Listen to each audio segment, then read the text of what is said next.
اس کا دل بہت بوجھل سا ہو رہا تھا، مسجد آ کر بھی اسے سکون نہیں مل رہا تھا۔ اسے تھوڑی دیر ہو گئی تھی اور تفسیر کی کلاس بھی مس ہو چکی تھی۔ سارا دن وہ یوں ہی مزمل سی پھرتی رہی تھی۔ بریک میں سارا نے اسے جا لیا۔ وہ برآمدے کے اسٹیپس پہ بیٹھی، گود میں کتابیں رکھے، چہرے پہ بیزاری سجائے۔ تمہیں کیا ہوا ہے؟ سارا دھپ سے اس کے ساتھ آ بیٹھی۔ پتہ نہیں، وہ جھنجھلاتے ہوئے گود میں کتابیں رکھ کے کھولنے لگی۔ پھر بھی کوئی تو مسئلہ ہے؟ ہاں ہے۔ کیا ہوا ہے؟ اللہ تعالیٰ بس۔ وہ سر جھٹک کر صفحے پلٹنے لگی۔ بتاؤ نا۔ اللہ تعالیٰ ناراض ہیں، دیٹس اٹ۔ زور سے اس نے کتاب بند کر دی۔ اوہ، تم خوامخواہ قنوطی ہو رہی ہو۔ اللہ تعالیٰ کیوں ناراض ہوں گے بھلا تم سے؟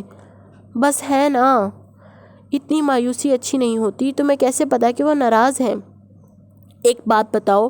وہ جیسے کوفت زدہ سی اس کی طرف گھومی۔ اگر تم کسی کے ساتھ 24 گھنٹے ایک ہی گھر میں رہو تو گھر میں داخل ہوتے ہی تمہیں اس شخص کا موڈ دیکھ کر پتہ نہیں چل جاتا کہ وہ ناراض ہے؟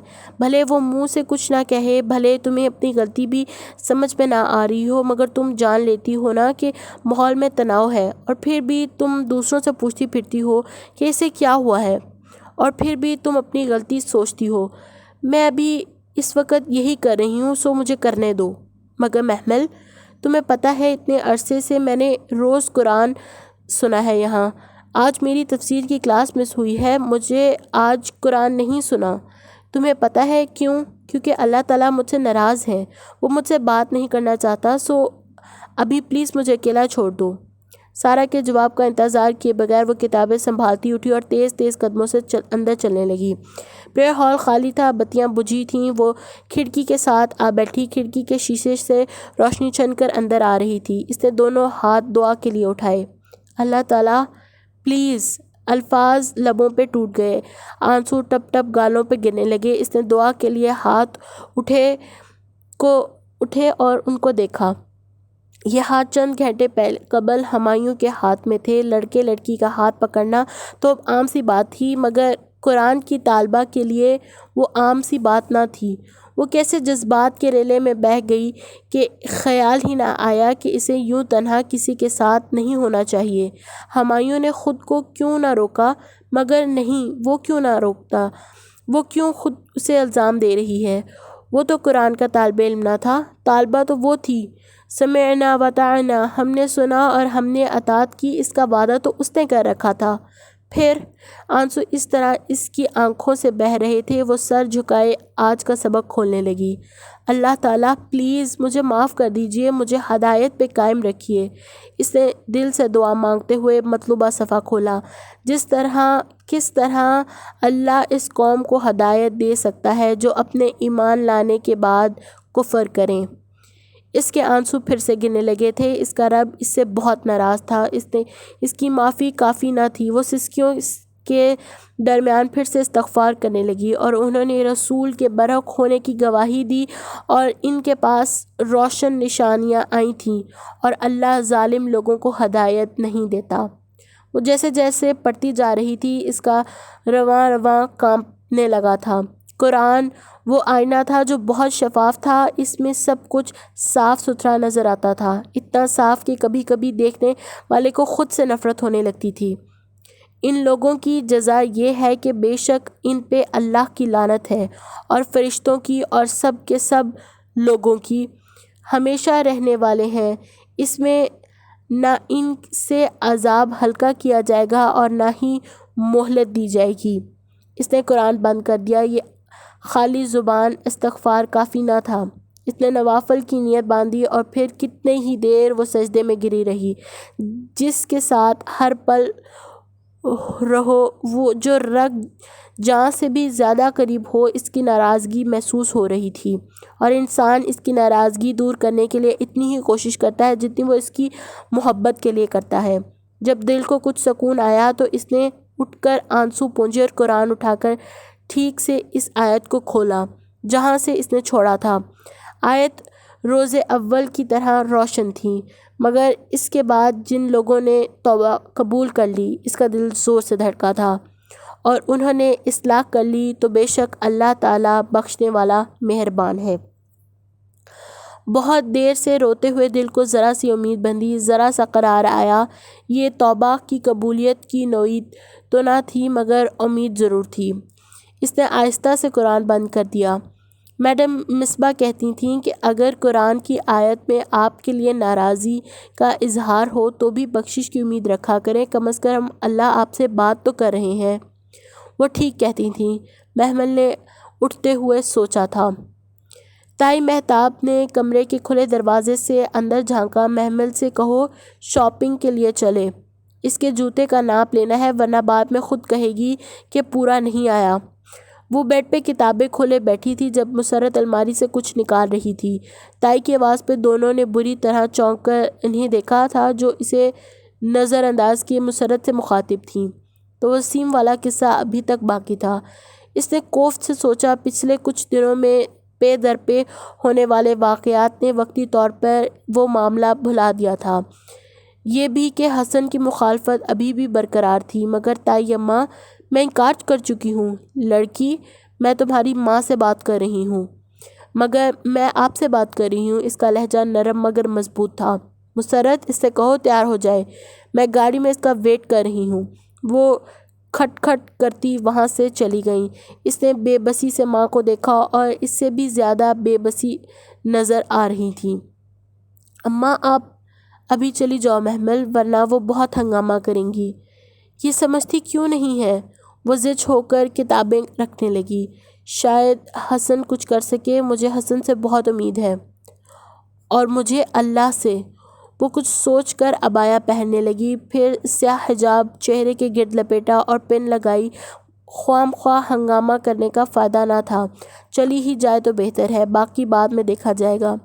لاؤنج میں سیڑھیوں کے پاس لگے آئینے کے سامنے وہ رکی، ایک نظر اپنے عکس کو دیکھا۔ سیاہ حجاب میں سنہری چہرہ دمک رہا تھا، اونچی پونی ٹیل کے سے حجاب پیچھے سے اٹھ سا گیا اور وہ بہت اچھا لگ رہا تھا۔ وہ یوں ہی خود کو دیکھتی پلٹی تھی کہ آخری سیڑھی پہ اترتے ہی حسن نظر آیا۔ کدھر جا رہی ہو؟ تائی اماں کے ساتھ شادی کی شاپنگ پہ۔ تم راضی ہو محمل؟ وہ بھونچکا سا اس کے قریب آیا۔ وہ بے اختیار 2 قدم پیچھے ہٹی۔ اس گھر میں مجھے اپنی رضا سے فیصلے کا اختیار نہیں ملا تھا حسن بھائی۔ وہ کتنے ہی لمحے خاموش کھڑا اسے دیکھتا رہا، پھر آہستہ سے لب ہلائے۔ ہم کورٹ میرج کر لیتے ہیں۔ اور محمل کو لگا اس نے تھپڑ دے مارا ہے۔ آپ کو پتہ ہے آپ کیا کہہ رہے ہیں؟ وہ بمشکل ضبط کر پائی۔ ہاں، میں تمہیں اس دلدل سے نکالنے کی بات کر رہا ہوں۔ آپ کورٹ میرج کی بات کر رہے ہیں؟ انا للہ و انا الیہ راجعون۔ میں سوچ بھی نہیں سکتی آپ مجھ سے بات کریں گے۔ تمہیں اعتراض کیوں ہے محمل؟ یہ تمہاری شادی زبردستی وسیم سے کر دیں گے اور تم… حسن بھائی پلیز۔ آپ کو پتہ ہے کورٹ میرج کیا ہوتی ہے؟ سرکاری شادی، کاغذوں کی شادی۔ میں ایسی شادی کو نہیں مانتی جس میں لڑکی کی دلی رضامندی نہ ہو۔ اور میں کیوں چھپ کر شادی کروں گی؟ نہ آپ سے نہ وسیم سے۔ میرا راستہ چھوڑ دیں۔ وہ بے بس سا سامنے سے ہٹا تو وہ تیزی سے باہر نکل گئی۔ گاڑی کی پچھلی سیٹ پہ بیٹھی مہتاب تائز کا انتظار کر رہی تھی۔ وہ اندر بیٹھی اور دروازہ ذرا سا زور سے بند کیا۔ اسی پل ڈرائیونگ سیٹ کا دروازہ کھول کر کوئی اندر بیٹھا تھا۔ اس نے ڈرائیور سمجھ کر یوں ہی بیک ویو میں دیکھا تو جھٹکا سا لگا۔ وہ وسیم تھا۔ اپنی ازلی معنی خیز انداز میں مسکراتے وہ گاڑی اسٹارٹ کر چکا تھا۔ اسے لگا اس سے غلطی ہو چکی ہے، مگر اب کیا کر سکتا تھا؟ لب کچلتے وہ کھڑکی سے باہر دیکھنے لگی۔ تائی مہتاب منگنی کی شاپنگ کر رہی تھیں یا شادی کی، وہ کچھ نہ سمجھ سکی، بس چپ چاپ ان کے ساتھ میٹرو میں چلی آئی۔ وہ جہاں بیٹھیں ان کے ساتھ بیٹھ گئی۔ سنا ہے تم نے بڑا شور ڈالا تھا؟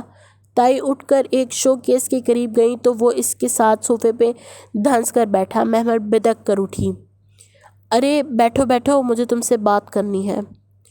شاپ کی تیز پیلی روشنیاں وسیم کے چہرے پہ پڑ رہی تھی۔ گریبان کے کھلے بٹن، گردن سے لپٹی چین اور شوخ رنگ والی شرٹ، اف، اسے کراہت آئی تھی۔ کیا بات کرنی ہے؟ تم مجھ سے شادی نہیں کرنا چاہتی تو کس سے کرنا چاہتی ہو؟ وہ احتجاجیہ سا مسکراہٹ کے ساتھ پوچھ رہا تھا۔ اس کے ذہن کے پردے پہ ایک چہرہ سا ابھرا، ایک اندرونی خواہش، ایک دبی دبائی محبت کی ادھوری داستان۔ اس نے بے اختیار سر جھٹکا۔ نہ آپ سے نہ کسی اور سے۔ آپ میرا پیچھا کیوں نہیں چھوڑ دیتے؟ ایسے نہیں محمل ڈیئر، ابھی تو ہم نے بہت وقت ساتھ گزارنا ہے۔ وہ کھڑے ہو کر اس کے قریب آیا، وہ پھر 2 قدم پیچھے ہٹی۔ دکان لوگوں سے بھری ہوئی تھی، پھر بھی محمل اس کے بے باک انداز سے اس کو خوف آ رہا تھا۔ نامعلوم وہ کیا کر ڈالے۔ اچھا ادھر آؤ، مجھے تم سے بات کرنی ہے۔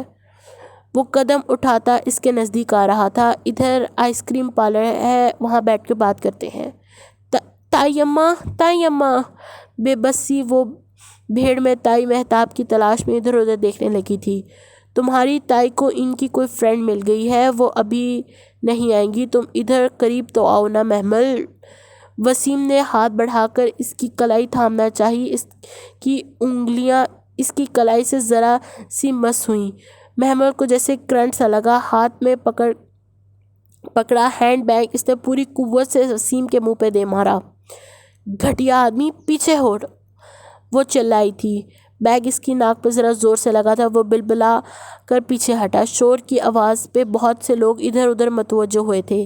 سیلز بوائے کام چھوڑ کر ان کی طرف لپکے۔ یو بچ! وسیم تو غصے سے پاگل ہو گیا۔ ناک پہ ہاتھ رکھے وہ جارحانہ انداز میں اس کی طرف بڑھا ہی تھا کہ ایک لڑکے نے اسے پیچھے سے پکڑا۔ کیا تماشا ہے؟ کیوں بچی کو تنگ کر رہے ہو؟ میڈم کیا ہوا ہے؟ یہ بندہ تنگ کر رہا تھا آپ کو؟ بہت سی آوازیں آس پاس ابھریں۔ کچھ لڑکوں نے وسیم کو بازوؤں سے پکڑ رکھا تھا۔ یہ مجھے تنگ کر رہا تھا، اکیلی لڑکی جان کر۔ اس نے بمشکل خود کو سنبھالا اور کہہ کر پیچھے ہٹ گیا۔ اسے معلوم تھا اب کیا ہوگا، اور وہی واقعہ ہوا۔ اگلے ہی لمحے وہ لڑکے وسیم پہ پل پڑے تھے۔ وہ گالیاں بکتا خود کو چھڑانے کی کوشش کر رہا تھا، مگر وہ سب بہت زیادہ تھے۔ مارو اسے، مارو! شریف لڑکیوں کو چھیڑتا ہے! ایک عمر رسیدہ صاحب ہجوم کے پاس کھڑے غصے میں کہہ رہے تھے۔ اپنے گھر ماں بہن نہیں ہے کیا؟ وہ ماں جب تک دکان کے لگے ہوئے ہجوم تک پہنچی تو وہ وسیم کو مار مار کر ادموا کر چکے تھے۔ تائی اس کی طرف لپکی۔ تھوڑی ہی دور بیٹھی صوفے پہ محمل ٹانگ پہ ٹانگ رکھے مطمئن وسیم کو پٹتے دیکھ رہی تھی۔ محمل یہ اسے کیوں مار رہے ہیں؟ کیونکہ اس کے باپ کے کہنے پہ مجھے کبھی ایسے ہی مارا گیا تھا۔ بکواس مت کرو! بڑی دلچسپ بکواس ہے یہ، آپ بھی انجوائے کریں نا۔ وہ محظوظ سی وسیم کو پٹتے دیکھ رہی تھی۔ شاپ کا بکھلایا ہوا مینیجر اور سیلز بوائز مشتعل نوجوان ان کو چھڑانے کی کوشش کر رہے تھے۔ سر پلیز دیکھیں! سیلز بوائے کی منت کے باوجود وہ لڑکے ان کو دیکھنے کی زحمت ہی نہیں کر رہے تھے۔ جو حواس باختہ سی تائی مہتاب ان کی طرف دوڑی۔ میرے بیٹے کو چھوڑ دو، پرے ہٹو مردو! وہ چلا کر ان لڑکوں کو ہٹانے کی صحیح کر رہی تھی۔ صوفے پہ بیٹھی محمل مسکراتے ہوئے چپس کا پیکٹ کھول رہی تھی۔ اب یہ مرتے دم تک مجھے ساتھ نہیں لائیں گی۔ ساری صورتحال سے لطف اندوز ہوتی وہ چپس نکال کر کترنے لگی تھی۔ اس نے دروازہ ہولے سے بجایا۔ مدھم دستک نے خاموشی میں ارتعاش پیدا کی۔ آ جاؤ محمل! اندر سے فرشتے کی تھکن زدہ مسکراتی ہوئی آواز آئی۔ اس نے حیرت سے دروازہ کھولا۔ السلام علیکم! آپ کو کیسے پتہ چلا کہ میں ہوں؟ میں تمہاری چاپ پہچانتی ہوں۔ وہ بیڈ پہ بیٹھی تھی، گھٹنوں پہ لحاف پڑا تھا، ہاتھ میں کوئی کتاب تھی۔ بھورے سیاہ بال شانوں تک آ رہے تھے اور چہرے پہ ذرا سی تکان تھی۔ محمل داخل ہوئی تو فرشتے نے کتاب سائیڈ پہ رکھ دی اور ذرا سا کھسک کر جگہ بنائی۔ آؤ بیٹھو۔ Nice room! First time I ہوں آپ کے ہاسٹل۔ محمل ستائشی نگاہیں اعتراف میں ڈالتی بیڈ کی پائنتی کے قریب بیٹھی۔ وہ اسکول یونیفارم میں ملبوس تھی، جبکہ فرشتے بالکل مختلف گھر والے حلیے میں تھی۔ پھر کیسا لگا ہاسٹل؟ بہت اچھا۔ اور آپ آج اسکول کیوں نہیں آئیں؟ یوں ہی طبیعت ذرا مزمل سی تھی۔ وہ تکان سے مسکرائی۔ اس کا چہرہ محمل کو بہت زرد سا لگا تھا، شاید وہ بیمار تھی۔ اپنا خیال رکھا کریں۔